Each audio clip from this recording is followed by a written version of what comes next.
I shook up the world. I am the greatest. I said that even before I knew I was. Muhammad Ali, arguably the greatest boxer of all time. Now, there have been fighters with great punches, but nobody had what Ali brought to the table. He was a fantastic champion, the best performer among sports, and the most prominent advocate for human rights. Muhammad Ali, known for his famous trash talk, but also his stepping out of the line and stubbornness that kept him in the ring for too long. The greatest wasn't just a nickname for Muhammad Ali. The Louisville, Kentucky native took his gold medal from the 1960 Summer Olympics and embarked on a pro career that yielded 61 fights, 56 victories, and 3 reigns as the world's top heavyweight. So while compiling a list of 10 best fights may be a challenge, it's not from a lack of material. In this video, you will walk away knowing one of history's boxing icons. We will dive into the story of Muhammad Ali, how he is recognized even by today as the greatest, how you can realize nothing is impossible, and how to untap your potential. Welcome to Untapping Your Potential, where we will share with you motivational stories, motivational figures, comeback stories, and public speaking tips that will keep you growing and inspire you to take action. Muhammad Ali was born as Cassius Marcellus Clay Jr. He was born on January 17, 1942 in Louisville, Kentucky.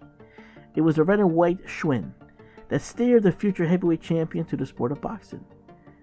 When his bicycle was stolen, the tearful 20-year-old Clay reported the theft to the Louisville police officer Joe Martin and vowed to pummel the culprit.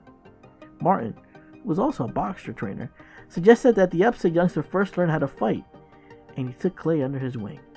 6 weeks later, Clay won his first bout in a split decision. By 18, Clay had captured 2 national gold glove titles, 2 amateur athletic union national titles, and 100 victories against 8 losses. After graduating high school, he traveled to Rome and won the light heavyweight gold medal in the 1960 Summer Olympics. Clay won his professional boxing debut on October 29, 1960, in a 6th-round decision. From the start of his pro career, the 6'3" heavyweight overwhelmed his opponents with a combination of quick, powerful jabs and foot speed, and his constant bravado of self-promotion earned him the nickname Louisville Lip. After winning his first 19 fights, including 15 knockouts, Clay received his first title shot on February 25, 1964, against the reigning heavyweight champion Sonny Liston. Although he arrived in Miami Beach, Florida, a 7-1 underdog, the 22-year-old relentlessly taunted Liston before the fight, promising to float like a butterfly and sting like a bee, and predicting a knockout. The legend story had to start somewhere, and this was the beginning of the story of one of the greatest boxers of all time. This was his last fight in the name of Cassius Clay. The 22-year-old Clay Ali was up against the world heavyweight champion Sonny Liston. He was viewed as the unbeatable boxer. He demolished his opponents with consecutive first-round KOs and was the obvious favorite to win the fight against Ali. But the sport would never be the same after 18 minutes of fight in the ring. Liston surrendered to the supremacy of Ali's fast hands and unstoppable ring movement, and Ali, for the first time in his career, became the world heavyweight champion. Liston gave an excuse of surrendering due to bad shoulder, and in a rematch, he was demolished and was knocked out in the first round. When Liston failed to answer the bell at the start of the 7th round, Clay was indeed crowned heavyweight champion of the world, and in the ring after the fight, the new champion roared, "I am the greatest." Muhammad Ali, one of the greatest boxers of all time, had fought many incredible fights throughout his career. Here, let's take a look at some of the memorable ones. Ali versus Cleveland Williams, November 14, 1966, TKO in the 3rd round. This was Muhammad Ali at his peak. Him at the height of his power. He was young, energetic, and faster than he ever was in his career. His famous saying was, "Float like a butterfly and sting like a bee." Couldn't have been more truthful. He was up against knockout artist Williams. He had 51 knockouts to his resume. This was Ali's 7th title defense, and he demolished Williams. He outboxed him in every manner. His quick jab stung Williams. His speed combination were too much for the challenger, and as a result, he was knocked down 3 times in the 2nd round, and with Ali's 4th and final knockdown to Williams in 3rd round, it was enough for the referee to stop the match and declare Ali as the winner. Ali versus George Foreman, KO in the 8th round, October 30th, 1974. The fight was named Rumble in the Jungle. This fight took place in Zaire, in Central Africa, and now known as the Democratic Republic of the Congo. Ali, who was at the time 32 years old, was regressing. His speed, the defense was not the same as it used to be. He was matched against another knockout artist and is regarded as one of the greatest heavyweight boxer himself. He was a young, ferocious 25-year-old who just came off a win with Joe Frazier and Ken Norton in just under 2 rounds. Ali was the underdog in this fight. Everybody thought Ali would be knocked down in the early rounds, but Ali, who was always going on against the odds, did what he always did. Ali, in his many interviews before the fight, said Foreman had no stamina and would lose the fight, and that is exactly what happened, as Ali's great rope-a-dope technique allowed him to block his opponent's powerful blows and tire him out. And by the 8th round, Ali knocked him out and once again became the heavyweight champion of the world. I am the greatest. I said that even before I knew I was. I figured that if I said enough, I would convince the world that I am truly the greatest. Now, we can't talk about Muhammad Ali without talking about his fight with Joe Frazier, also known as Smoking Joe. He was an American professional boxer, Olympic gold medalist, and the undisputed world heavyweight champion whose professional career lasted from 1965 to 1976, with a one-fight comeback in 1981.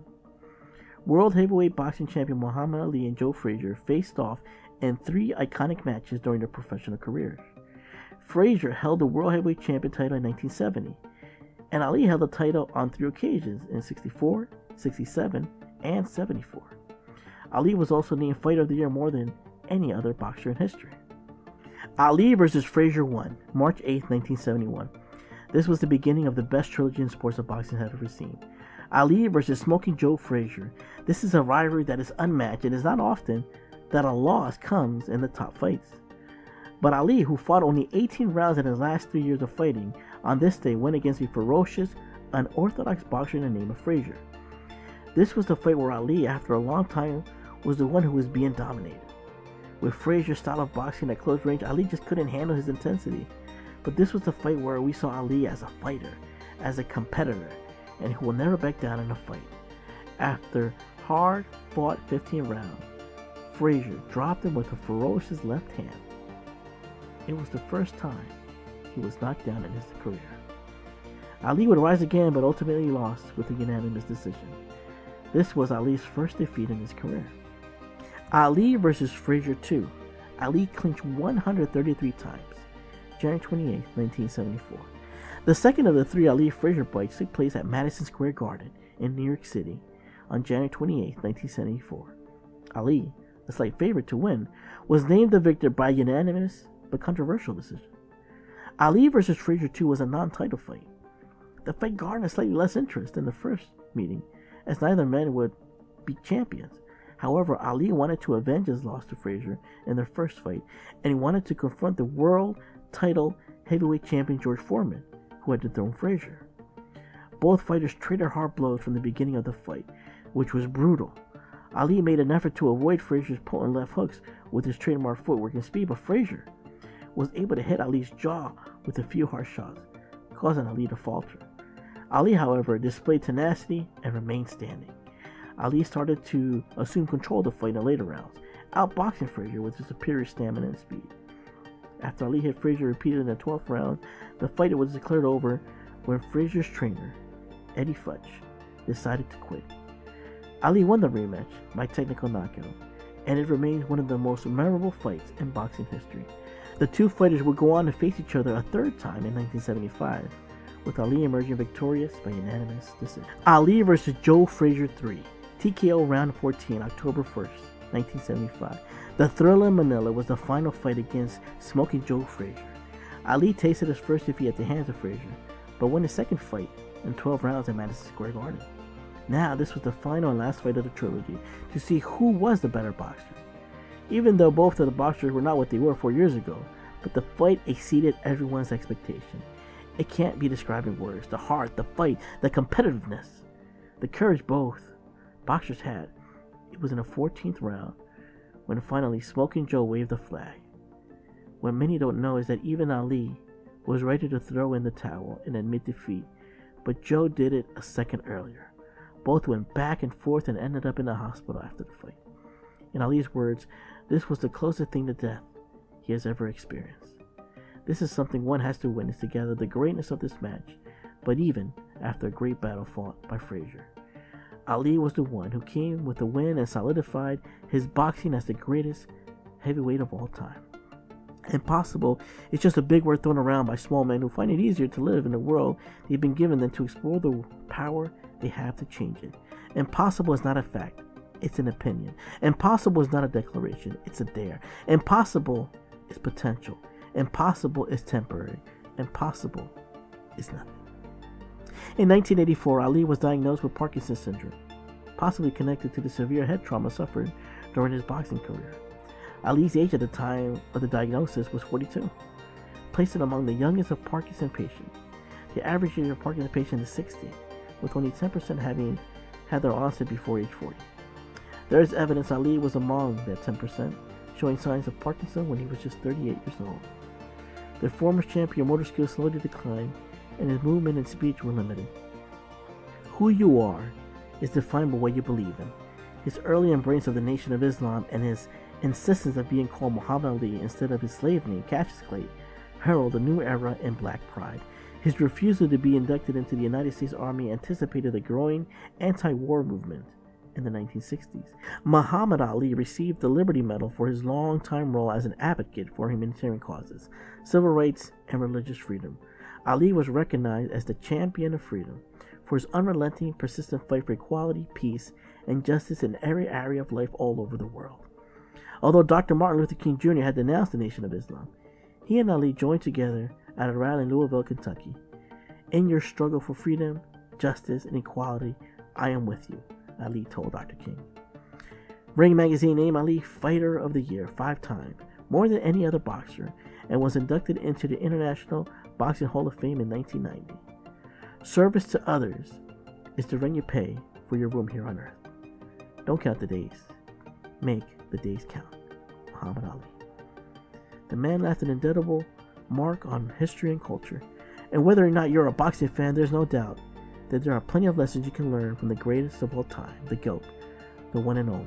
1. Don't be afraid of failure. 2. Understand your purpose. And 3. Nothing is impossible. All this can tell you that you should always have a hunger for more, whether it's to improve your weightlifting numbers, to get that promotion at work, or anything else.